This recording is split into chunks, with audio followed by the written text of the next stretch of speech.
আসসালামু আলাইকুম। অরিনের রান্নাঘরের পক্ষ থেকে আপনাদের সবাইকে স্বাগত জানাচ্ছি। সকালের নাস্তার জন্য আজকে আমি একদমই ঝটপটভাবে একটা সবজি পরোটা তৈরি করে আপনাদেরকে দেখাবো। কোনো রকম বেলাবেলির ঝামেলা ছাড়াই কিন্তু আপনারা লিকুইড ডো তৈরি করে খুব সহজেই এই পরোটা তৈরি করে নিতে পারেন।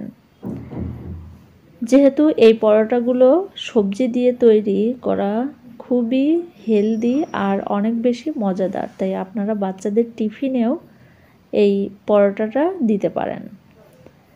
আশা করছি আমার আজকের এই রেসিপিটি আপনাদের কাছে ভালো লাগবে। তাহলে চলুন দেখে নেওয়া যাক কিভাবে তৈরি করতে হয় সবজি পরোটা। প্রথমেই একটি মিক্সিং বলে আমি নিয়ে নিচ্ছি কিছুটা গাজর, আর গাজরগুলো কিন্তু একদম কুচি করে আমি কেটে দিয়ে দিয়েছি। এখানে সবজিটা আপনাদের পছন্দ মতো আপনারা দিয়ে দিতে পারেন। এখন এখানে দিয়ে দিচ্ছি কাঁচামরিচ কুচি, এখন দিয়ে দিচ্ছি পেঁয়াজ কলি কুচি, এখানে চাইলে আপনারা পেঁয়াজটাও দিয়ে দিতে পারেন। এখানে এখন দিয়ে দিচ্ছি ধনিয়া পাতা কুচি। এখন এখানে আমি একটি ডিম দিয়ে দিচ্ছি। এখন এখানে দিয়ে দিচ্ছি 1 কাপ পরিমাণ আটা, আপনারা চাইলে এখানে ময়দাটাও দিয়ে দিতে পারেন। এখন এখানে দিয়ে দিচ্ছি ম্যাগি মশলা, আর এখন দিয়ে দিচ্ছি স্বাদ মতো লবণ, কিছুটা পানি দিয়ে দিচ্ছি। এখন এই ডোটা আমি মেখে নিচ্ছি, খুবই ভালোভাবে মিশিয়ে নিচ্ছি। আর এই ডোটা কিন্তু খুব বেশি পাতলাও হবে না এবং খুব বেশি ঘনও হবে না। আপনারা একটু লক্ষ্য করলেই বুঝতে পারবেন যে এই ডোটার ঠিক কতটা ঘনত্ব রয়েছে। এখানে আমি চুলায় একটি প্যান দিয়ে কিছুটা তেল দিয়ে একটি টিস্যু দিয়ে মুছে দিয়েছি।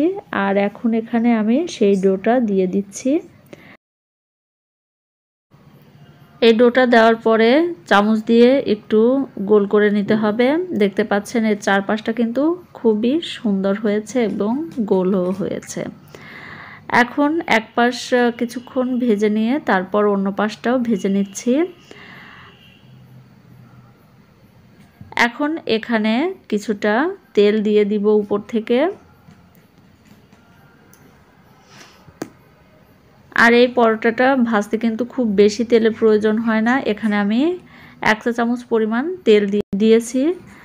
এখন আমি এই এক পাশটা খুবই ভালোভাবে ভেজে নেওয়া হয়ে গেলে অন্য পাশেও একইভাবে ভেজে নিব।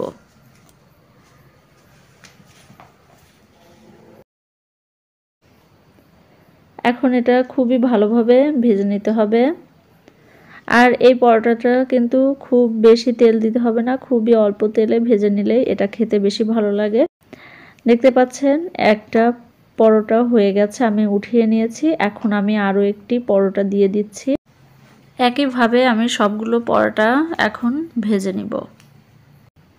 সবজি পরোটাটা খেতে কিন্তু ভীষণ দারুণ, আর এটা তৈরি করতে কিন্তু খুব বেশি সময় লাগে না, খুবই অল্প সময়ে কিন্তু এই পরোটাটা তৈরি করে নেওয়া যায়। আপনারা এই রেসিপিটি অবশ্যই বাসায় ট্রাই করবেন, আর কেমন হয়েছে কমেন্টস করে জানাবেন।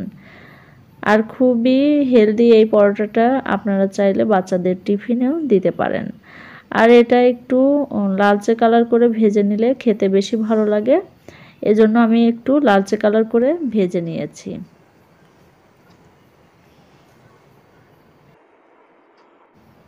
সবগুলো পরোটা একইভাবে আমি ভেজে নিয়েছি। একদমই অল্প সময়ের মধ্যে কিন্তু কোনো ঝামেলা ছাড়াই তৈরি হয়ে গেল মজাদার সকালের নাস্তার রেসিপিটি। আশা করছি আমার আজকের এই রেসিপিটি আপনাদের কাছে ভালো লেগেছে। ভালো লাগলে প্লিজ আমার চ্যানেলটি সাবস্ক্রাইব করবেন। সম্পূর্ণ ভিডিওটি দেখার জন্য আপনাদের অসংখ্য ধন্যবাদ। সবাই ভালো থাকবেন, সুস্থ থাকবেন। আল্লাহ হাফেজ।